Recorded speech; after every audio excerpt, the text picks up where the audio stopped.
tape on test sections in Alabama.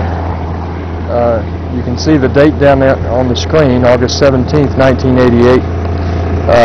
The time shown is Eastern Time. Actually, it's 11:23 rather than 12:23. We're out on Interstate 65, test section 16019, about 42 miles north of Mobile, Alabama. We're in the northbound lanes. This project was selected for Experiment 6, Experiment Design Cell 6-47.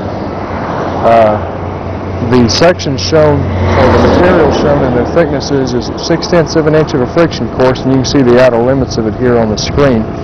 1 inch of asphalt concrete, 2.2 inches of asphalt concrete, for a total of 3.8 of asphalt-bound material above the original pavement.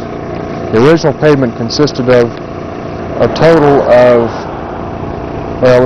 separate layers of 1.4, 2.2, and 4.5 inches of asphalt concrete. That totals up to, 6.7, 1.4, 8.1 inches of asphalt concrete on top of the soil aggregate subbase, which is on a sandy clay subgrade. They're starting the drilling now, so I'm going to move on down and get a note of that. First of all, I'm going to run and do a panoramic thing on this section.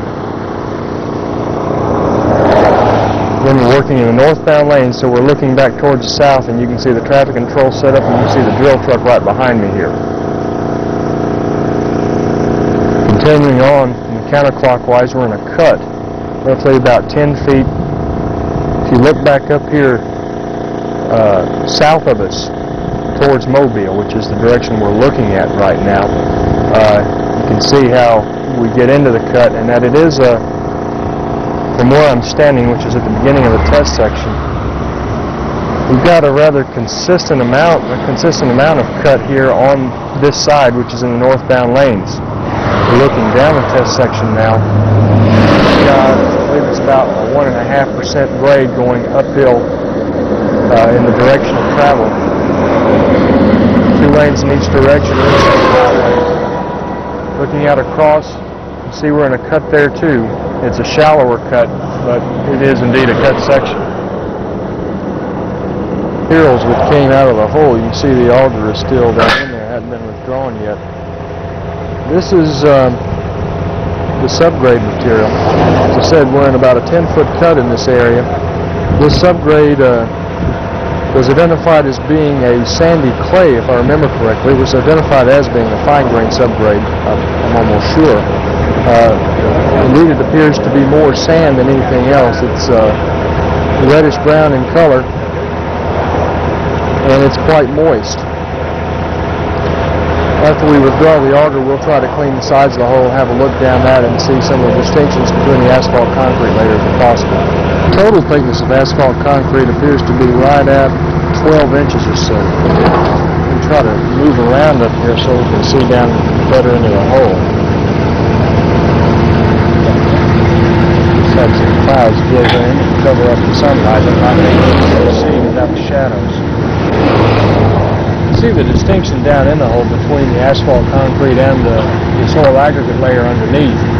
It's very difficult to distinguish between the overlay, though, and the original pavement.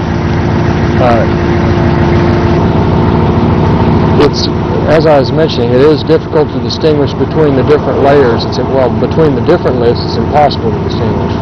However, between the overlay and the original pavement, it appears that this darker material that I'm scraping right now with the ruler may be the overlay on down to right about in that area. And that looks to be around 3 3/4 to 4 inches or so thick, which does check out with what was shown on the candidate project selection data reports and would keep it in the same cell that it was in. Kind of note in this test hole was that the subbase appears to have some oyster shell mixed in with it.